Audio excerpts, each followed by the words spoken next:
Em derbasî Diyarbekirê dibin Serokê Giştî Partiya Mafû Azadiyan Hak Par Latif Özdemir Mêvanî min ji Diyarbekirê dembaşkekê Latif kek Latif ji wê pirsê dest pê bikin niha mijara penaberan bûye mijareke sereke destilat medya şaredar li Tirkiye vê mijarê veke mijarekî sereke digirine destan û ev bû yerên dawî jî girêdayî penaberan got dibin sekna Tirkiye beramberî penaberan vê dema dawî de çawa dinirxîne. Belê. Diğer ev mesela penaberan li gor çarçeveyekî hukukê navnetewî birêva diçe. Elbette herkes baş dizane ku hatila Afganiyan penaberên Afganistanê piştî 14 Hezîranê ku Serokê Tirkiye û Amerîka li hewdû civiyan û êdî em bêjin di nav xwe da peymanekî çêkirin yan hevdîtinekî kirin û piştî wê yekê ev Afganî dest bi hatinê kirin. Wisa xuya ku piştî vê peymanê ye destûrekê wisa derket ku hetanî Afganî ji Afganistanê werin ewil werine Kurdistanê û li wan de re bicîbin û hikûmeta Türk jî vê yekê wek wezîfek ku li serî hatiye axaftin wisa hesab kir ji xwe re. Fakat mesela penabera tabii tenê ne ew e jî niha ew penaberê ku hatine gerek li gor rêzê ku li gor çerçeveyekî li gor bernameyekî li Tirkiye binêcî bibin. Lê em ya rast wê naveroka wê bernameyê nizanin çünkü esas tiştekî bêrêzî jî hate kirin yani bêhukukî jî hate kirin. Ez bêjim ev jî çi bû yani hemû hukukê navnetewî de gereke serokê hikûmetek wexta peymanekî wiha navnetewî da cî bigire û imza bike û li hevatinekî pêk bîne gereke meclîsa xwe haydar bike agadar bike yani ji meclîsa xwe re bibêje ku belê min karekî wiha kire karekê wiha navnetewî sebebê jî ev e li ser van xala em li hevatine em ê wiha bikin yani em ê wiha nekin. Mixabin ku Serokkomarê Tirkiye derheqê naveroka wê li hevatinê jî di meclîsa xwe de jî gengeşî nekir û wisa derheqê wê li hevatinê da tu agadariyekî jî neda. Lê ez bêjim ku ev li gor hesabekî pêk hatiye ev tişt. Ev hesab jî di navbera Tirkiye û Amerîkayê de hatiye çêkirin. İhtimalekê mezin e ku di rojên ayende de em ê li ser wê naverokê jî haydar bibin gelobzar nikar li ser çî li hevatine û piştî çî li hevatinekî penaberên Afganî hatine Tirkiye xulasa Kurdistana Tirkiye. Kekê Latif niha beramberî penaberan li Tirkiyeyê sekneke nefretiya got rûdaye heye di medya de bigire êrîşê beramberî penaberan bigire axaftinên şaredaran bigire gelek siyasetmedaran bigire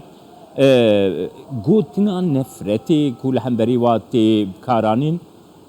gelo di qanûna Tirkiyeyê de ev kiryarên nefretî sekna beramberî wan çawa ye û Tirkiye seknekî çawa werdigire. Belê. Yani yaras eger tu bipirsî min dema dijî got derheqê statûya penaberiyê da yani erkan û rêzekî yani yasayê navnetewî herin ku ji bo hemû welatan ev gereke bikar were ji bo hemû welatan jî ev yani muhteber dirê da yek ya di duan helbete muhalefeta Tirkiye zêdetir em bêjin tarafdarê ew ittifaka millet ku jê re dibêjin ew li dijî hatina penaberanin ew berê da jî raya xwe anîne zimên dibêjin yani gereke evet biyanî neyne Tirkiye hizûra nişteciyê dime xira nekin xulasa wekî problemek wekî pirsgirêkekî wê yekê dibêrin hatina penabera û şaredar derheqê vê yekê de nerazîbûna xwe jî tîne zimên ew şaredarê ku bi taybetî de şaredariyê ku di destê wê îttifaka millet danin ew jî li gorî xwe çend hicetên mafdar pêşniyar dikin dibêjin yani ew tên hizûrê xira dikin hizûrê bajara xira dikin yasayê naz nakin û li gorî erkan û rêza bajêr tev nagerin sedemî qasî dibine problem û li gelê navçe xulasa nakokiyê pêktînin sedem van hincetan نرازی بونا خواهتی نه زمین لی حکومت نر سروی رای حکومت لدو تشتکی دنه از بیشم قی بازاره کی یعنی احتماله کو بازاره کی لهواتنه کی کلبی به امریکا را لگور وی پلانی حرکت که فقط تشتی میمتر اوه کو که جمال اف پنابره کوش افغانستان ته نه ایرو ته نو نینن اف بريجيش افغانستان گلک پنابر هاتبون و یعنی اگر لبیر به اونجی گلک باش بزامن وقتی که جل کردستان هنک نافچه جبوی وان گند باجر یعنی گند پچوک جبونی وان آماده کرن و اوا 10 ساله 20 ساله لورا کردستان الالی وانه به تایبتی بجی کربون بجا اف جراهان کو پنابرش افغانستان تن اونکی جدانن اف جامر پچوک دنابانده تنن جنتنن کالتنن یک و تن رف برف یک و تن هروج بدهم ببیستم بصدام هزاران همو گنجن خورتن و یعنی مروی اون مروی برچابن افجی بالا هر کسی دیکشینه گلو چما اگر پنابر بن جبر ظلم و زوردستی درون جبر تشتین خراب جیانه که خراب درون چما تنه گنج چما تنه مروی خورت یه جوان تین اودن گلو چماناین اف وکی پرسکی گلک مهم تی پرسیار کنن یعنی آلیه مخالفت واجی حکومت تی پرسیار کنن بیرورای ترکیه دناف خدا جی اگر رونق بیر اگر روزنامه نویس اگر سیاست مدار لسر ویتشتی گنگشیت کن براستی جی تشتکی بالکشه يعني نها كي لطيف بمليون عم تنابر كل اوروبا دشن هنا پیمانه کنار نتوی کن نتوی نگرتی پیمانه جنوی یا کل سرپنابران هی ترکیه جی عالیه که جوی پیمانه گاوا پنابرت انگریدای چرچوه که تین مافین وان هنه ارکین وان هنه قانونه که ابو یرن کل ترکیه دماد آویده گریدای پنابران پیکتین وان چوادن نرخینی گریدای وان ارکنگو ترکیه گرتیه سر از بین راسته یعنی الحمود جهان ریبازه کی یعنی ستاتوی کی ریبازه کی ستاتوی کی پنابر بوینی هی یعنی ترکیه جی لگور وی ریبازه تخوازه لگل پنابرا تب گره لوی گوری حرکت بی فقط جاران او ریباز نای حسابا پنابرام بخواه او هنکی دانکو کی درتخن او هنکی نرحتی نرازبین اوقاتی نزمین و خلاصا هنتشتی خراب نباش تکن که حکومت جی دخالتت که فلان بیوان لی اگر لسر وی ریبازی بسکنن وی هلبت حکومت جی مجبوره لگور چارچوا وی وان یاسای ناو نتوی لگلوان علاقه دار به ولوی گوره رابرنه فقط اوتین هنگ جوان داداییت کن هنگ جوان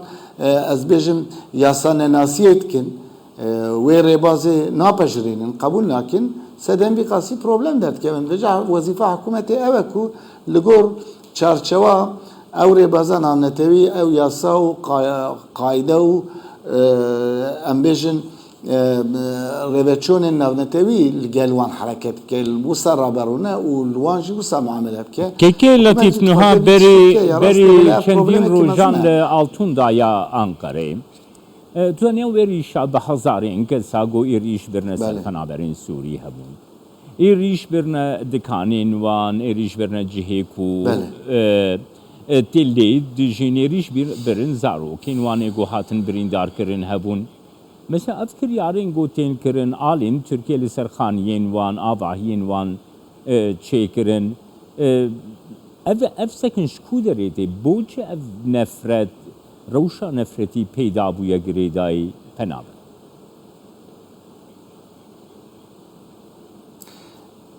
از بنی او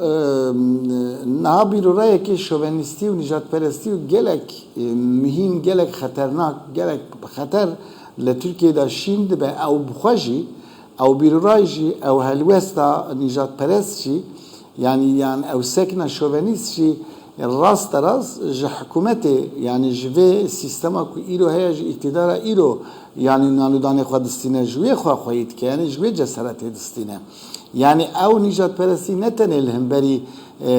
امبیج سوریه yani مروفیدن اساس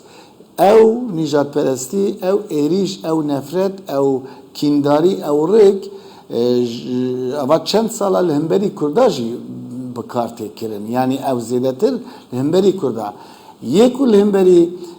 Sûriyeyê tê kirin, yani ew din jî ew tiştê ew in. Yani her tim nav. Mesela li Tirkiye li hemû bajir, li gelek bajarên Türk li hemberî Kurda gelek bi hêsanî ev dadayî tê kirin, hêrîş tê kirin filan. Ya ku li Sûriyê dikin, ew dibêjin Sûriyeyî bazara me li me teng dikin yek, jiyana me asteng dikin dido, naxwazin li ciyekî wekî Ankara ku bajarekî şaristana û paytexta û filan û bêvan jiyana wana rojane li gor standardizasyona Awropî ku wisa birêva diçe naxwazin ku were asteng kirin. Sedem Yûqasî jî esas wan di bajarê xwe de naxwazin. Fakat evekî mühim e, ev astengekî mühim e, çünkü hikûmet dixwaze wan bîne, hikûmet wan himayet ke wan diparêze tîne bir, fakat em bêjin welatî li hemberî hikûmetê ne li hemberî penabera wê nefreta xwe tîne zimên. Yani ew jî tiştekî ecêb e, seyre bi raya min bimin.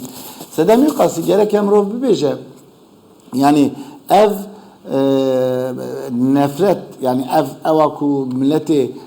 nav bajêr li hemberî Sûriyeyê li dar dixin, tiştekî wisa nîne ku mirov qebûl bike. Çünkü hukukê insanî rê nade tiştê wiha. Gereke mafê penaberan jî li gor çarçewa rêbaza navnetewî were parastin, heqê wan, heqê jiyana wan heye, heqê ewlekariya wan heye, heqê wan heye ku li ciyekî rûnin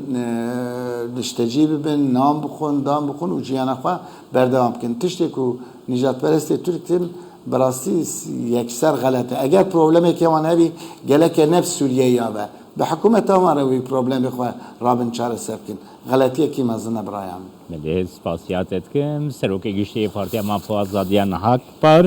Latif Özdemir ku ji Diyarbekirê tu mêvanê. Ez jî spas etkim û spas.